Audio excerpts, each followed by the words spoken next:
नमस्कार। आज हम बात करेंगे nationalist citizens party of India NCPI. शायद 24 घंटे पहले या 12 घंटे पहले तक इस पार्टी का कोई नाम भी नहीं जानता था, और अब आज अगर मान्यता मिल गई इस पार्टी को और जो चिट्ठी लिखी है टीएमसी के सांसदों ने, तो 22 सांसद एक साथ हो जाएंगे इस पार्टी के, और इनको अलग मान्यता मिलेगी, सब कुछ होगा। लोकसभा में जो सांसद बैठेंगे वो एनसीपीआई के सांसद बैठेंगे, और इसे अमित शाह का धुरंधर पार्ट 3 कहा जा रहा है। क्यों कहा जा रहा है, ये एनसीपीआई कब बना, इसके संस्थापक का बैकग्राउंड क्या है। शांतनु डे नाम आ रहा है सामने। बैकग्राउंड अगर देखेंगे तो और चौंकेंगे। और 2022 में बनी थी पार्टी, जो चुनाव आयोग से मान्यता भी मिली हुई है। त्रिपुरा में भी चुनाव लड़ चुकी है पार्टी। शांतनु डे के बारे में कहा जा रहा है कि खुद भाजपा से चुनाव लड़ चुके हैं। ये तमाम चीजों को समझेंगे और क्यों इसको लोग धुरंधर पार्ट 3 कह रहे हैं अमित शाह का।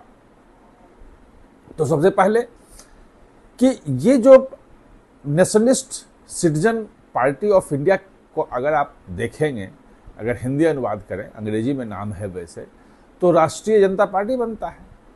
यानी कि भारतीय जनता पार्टी जो है उसी के बरअक्स जो है, उसी के नाम के समान इसका आता है कि भाई वो भारतीय जनता पार्टी है और ये राष्ट्रीय जनता पार्टी है। Nationalist citizens of India party of India. तो ये जो पार्टी का रजिस्ट्रेशन जो है वो 2022 में हुआ था, शांतनु डे ने करवाया था, और नाम एक दो और हैं। शेबली कुंडू का नाम आ रहा है जो इसके अध्यक्ष हैं, और एक जो है सकत दास जो है महासचिव हैं। इन लोगों के बैकग्राउंड तो भी बहुत कुछ सामने नहीं आया है, लेकिन जो शेबली कुंडू है उसके बारे में यह है कि 2023 में जो विधानसभा का चुनाव हुआ था त्रिपुरा का, उसमें ये जो nationalist citizen party of India है, ये इसकी तरफ से शेबली कुंडू जो है वहाँ पे सक्रिय थी त्रिपुरा में। उम्मीदवार भी उतारे थे। बहुत सारे किसी को वोट नहीं मिला। टोटल कितने उम्मीदवार थे ये भी सामने नहीं आया था, लेकिन ये है कि कुल 822 वोट मिले थे। और मतलब चूंकि रजिस्टर्ड है, चुनाव लड़ चुकी है, यहाँ पे चुनाव आयोग में मान्यता प्राप्त पार्टी के रूप में है ये। तो ये जो टीएमसी का जो लोग अब चर्चा कर रहे हैं कि क्या अमित शाह को पता था कि 2026 में भाजपा की सरकार बनेगी, और भाजपा की सरकार बनने के बाद टीएमसी में भगदड़ मचेगी, लोग ममता बनर्जी और अभिषेक बनर्जी को छोड़ के भागेंगे, और अगर उससे अलग हुए और उनके लोगों को भाजपा में लेना नहीं है, क्योंकि भाजपा 2021 के चुनाव में जो भाजपा ने लिया था टीएमसी के लोगों का, वो बहुत गंदा उसका इम्पैक्ट गया था। वैसे शुभेंदु अधिकारी मुख्यमंत्री जो हैं वो टीएमसी से आए हैं, जो भाजपा के मुख्यमंत्री बने हैं, लेकिन इसके बाद भी वहाँ जो बड़े पैमाने पे टीएमसी के लोगों को जो टिकट दिया गया, वो जोड़ दिया गया कि भाजपा के खराब प्रदर्शन से। और इसलिए अमित शाह को पता था कि अब टीएमसी के जितने भी लोग हैं जो भाजपा को गाली दे रहे हैं, जो तमाम चीज़ें कह रहे हैं, जो काबा की बात और मदीना के जो गाना गाने वाली जो हैं वो सब हैं, तो ये सीधे सीधे भाजपा में आएंगे तो भाजपा के लिए ठीक नहीं रहेगा। और उनको ये पता था कि भाई 2026 में जब भी टीएमसी हारेगी तो इनके लोग भागेंगे, तो कहीं ना कहीं किसी पार्टी में जाएंगे, और अगर कोई नहीं मिलेगा तो वो उसमें जाएंगे, सीपीआईएम में जाएंगे, जो कम्युनिस्ट हैं उनके पास जाएंगे, जो कांग्रेस है उनके पास जाएंगे। तो ऐसी एक पार्टी इनको दी जाए जो कि एक जहां मर्ज कर सके, और जहां पे वो जाके सारे सांसद विधायक रह करके एक अपना नाम दे सके और उस पार्टी की पॉलिटिक्स शुरू हो सके। क्योंकि ऐसे अगर 2/3 जो है वो कोई पार्टी वहां तो है नहीं जिसमें ये मर्ज कर सके, दूसरी पार्टियों में किस में मर्ज करेंगे। और 2/3 टूट के कोई नई पार्टी बना नहीं सकते हैं, क्योंकि जो संविधान का अनुसूची 10 है उसमें पार्टियों के टूट का प्राविधान ही खत्म है। कि पार्टियों में 1/3 पहले था कि पार्टी टूट के अलग गुट बना सकते थे, लेकिन अब पार्टी टूट नहीं सकती है। 2/3 अगर चाहे तो किसी दूसरी पार्टी में मर्ज कर सकते हैं। जैसे आम आदमी पार्टी का आपने देखा कि राघव चड्ढा जो है वो राज्यसभा के जो 10 सांसद में से 7 को जोड़े और 7 सांसद ने भाजपा में मर्ज कर लिया। यहाँ चूंकि टीएमसी के सांसद हैं, सयानी घोष भी उसमें है और तमाम तरह के हैं, सबके सब उसमें हैं, तो वो भाजपा में मर्ज करने की बात जो है वो भाजपा को कहीं से उचित नहीं लगी और भाजपा को बड़ा नुकसान हो जाता है अगर करते तो।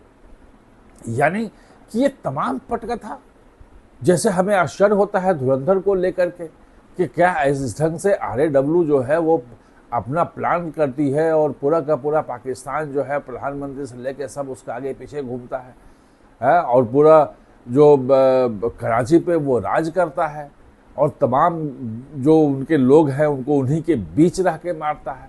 ये जो पटकथा है धुरंधर वाली, ये धुरंधर पार्ट 1 पार्ट 2 तो इधर आई है 1-1.5 साल में, लेकिन अगर आप इसको देखेंगे तो पार्ट 1 क्या धुरंधर का पहले ही लॉन्च कर चुके थे अमित शाह। 2022 में अगर अब शांतनु डे भाजपा से चुनाव लड़े, उसके बाद उन्होंने पार्टी बनाई, कोई नहीं जानता है। रात में जब ये खबर आई कि एनसीपीआई में कोई पार्टी है उसमें विलय कर रहे हैं, तो हमें भी लगा कि यार ये कौन सी पार्टी है। तमाम लोगों से पूछने लगे, किसी को इसके बारे में नहीं मालूम था। लेकिन सच्चाई आई कि भाई चुनाव आयोग से मान्यता प्राप्त पार्टी है ये। और अब संसद में आप देख लें कि अगर भाजपा को देख लें 240 सांसद, फिर 99 सांसद कांग्रेस के और 37 सांसद सपा के और 22 जो हैं वो डीएमके के, तो ये 5वीं बड़ी पार्टी हो जाएगी। 22 हो गई तो चौथी में बराबरी करेगी और नहीं तो 20 भी अगर है तो ये 5वीं बड़ी पार्टी हो गई, मतलब पार्लियामेंट में, लोकसभा में।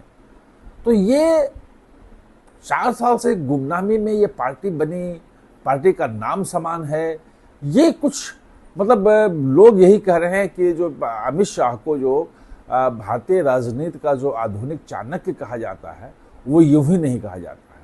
वो बहुत सारी चालें ऐसे चल देते हैं पहले जिसके बारे में किसी को मालूम नहीं होता है और बाद में जाके लोगों को लगता है कि अच्छा इसका मतलब ये था। और मैं इसमें ये कहता हूं हमेशा, कई जगह मैंने बोला है कि अमित शाह जो हैं भारतीय राजनीति में शतरंज के खिलाड़ी नहीं हैं, वो कैरम बोर्ड के खिलाड़ी हैं। वो मारते कहीं है किसी गोटी पे और जो अंदर जो जाता है गोटी वो कोई और जाता है। वो आपको लगता है कि इस गोटी को निशाना बना रहे हैं ये, क्यों इनको निशाना, लेकिन वो उनका जो स्ट्राइक होता है, उनके असली निशाने में जो होता है, जिस गोटी को होल में डालना होता है, वो कोई और होता है। और इसलिए अमित शाह जो है वो चुनावी शतरंज के खिलाड़ी नहीं है, चुनाव मतलब पॉलिटिक्स में कैरम बोर्ड के खिलाड़ी है। आप हमारे साथ जुड़े इसके लिए बहुत बहुत धन्यवाद।